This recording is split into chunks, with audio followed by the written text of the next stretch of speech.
ঘরে বসে spoken English কিভাবে আপনার চাকরি নিয়ে ইংরেজিতে কথা বলবেন। আজকে আমাদের লেসন হচ্ছে কিভাবে আপনার চাকরি নিয়ে ইংরেজিতে কথা বলবেন। তো প্রথমে আমরা যখন কোথাও যাই, কারোর সাথে নতুনভাবে পরিচিত হই, তখন আমাদেরকে বলতে হয় যে আমি কি চাকরি করি, কি পেশার সাথে জড়িত আছি। তো এই বিষয়টা আমরা ইংরেজিতে কিভাবে বলতে পারি আজকে দেখব। 1 number, I am a teacher, I am a banker, I am a manager, I am a doctor, okay, I am an engineer, I am a businessman, I am a chef, I am a actor. এখন কথা হচ্ছে এখানে এ এবং N কখন বসবে। যখন consonant হবে তখন এ বসবে, আর যখন ভাওয়েল হবে তখন এন বসবে।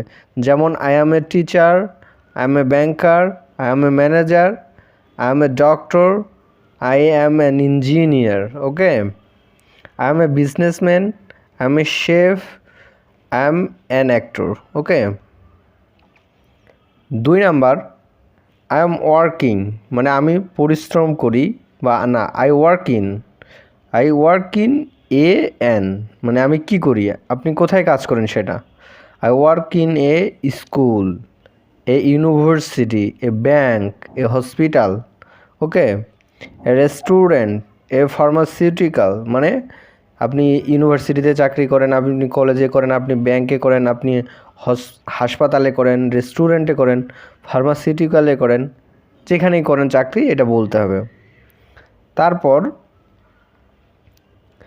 আপনি কোন কোম্পানিতে কাজ করেন এটা বোঝানোর জন্য আই ওয়ার্ক ফর, আপনার কোম্পানির নাম, I work for Syngenta, I work in Syngenta, okay, এ ধরনের। অথবা I work in Amazon, I work in Ibn Sina, এই ধরনের যে কোনো। 4 number, it's a an company whose, মানে আপনি যে কোম্পানিতে চাকরি করেন এটা আসলে কি বিষয়ে। It's it's a health care company, মনে করেন এটা আমি যেটাতে বলতেছি এটা হেলথ কেয়ার কোম্পানি, হুইস যেটা কি করে, প্রোভাইডস, হেলথ কেয়ার কোম্পানি কি প্রোভাইড করবে, প্রোভাইডস হচ্ছে হেলথ সার্ভিসেস, ওকে। যেমন এইখানে যেটা হবে যে it's a company whose provides financial service, financial service কে করে, ফাইন্যান্স। তাহলে it's a finance, okay, finance company whose provides financial service, okay, এটা প্রোভাইডস ফাইন্যান্সিয়াল সার্ভিস।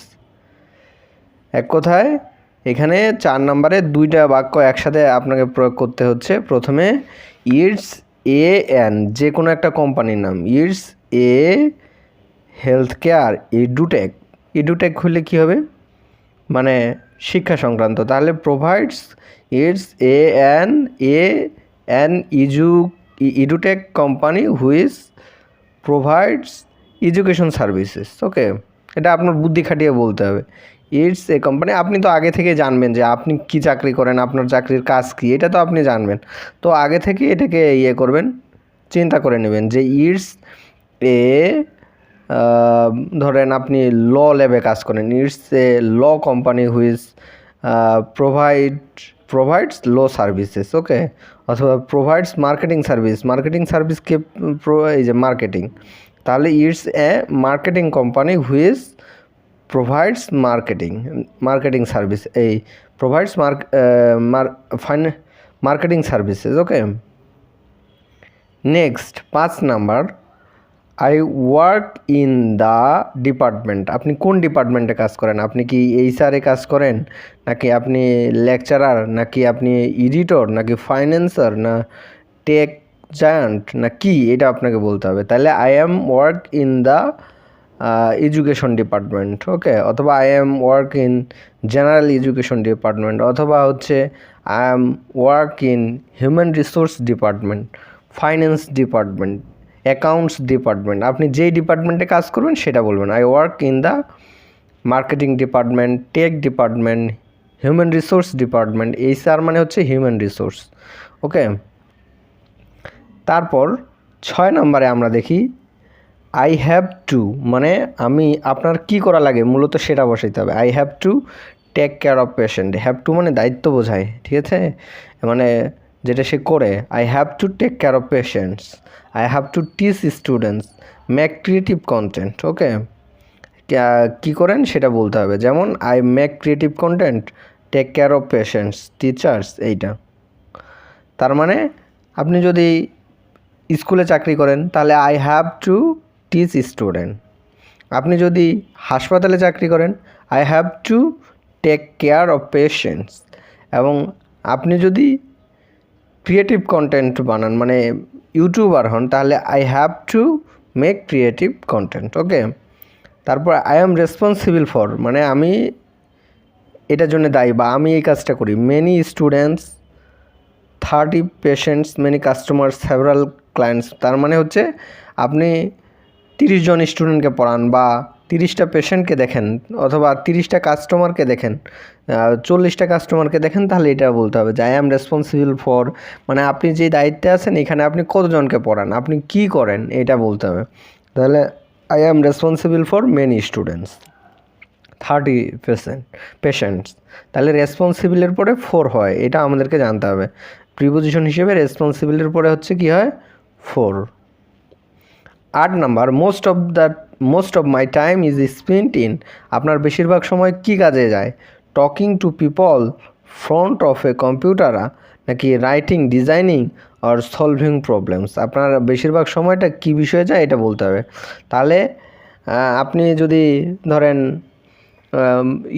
মার্কেটিংয়ের কাজ করেন তাহলে আপনার কাজটা হচ্ছে কি টকিং টু পিপল, বেশিরভাগ সময় আপনাকে মানুষের সাথে কথা বলতে হয়। তারপরে যদি আপনি কম্পিউটারের সামনে বসে থাকেন ব্যাংকে তাহলে ফ্রন্ট অফ কম্পিউটার। আর যদি লেখালেখি করেন তাহলে রাইটিং, যদি ডিজাইন করেন তাহলে ডিজাইনিং, আর যদি সলভিং মানে বিভিন্ন ধরনের সমস্যার সমাধান করেন তাহলে হচ্ছে সলভিং প্রবলেমস।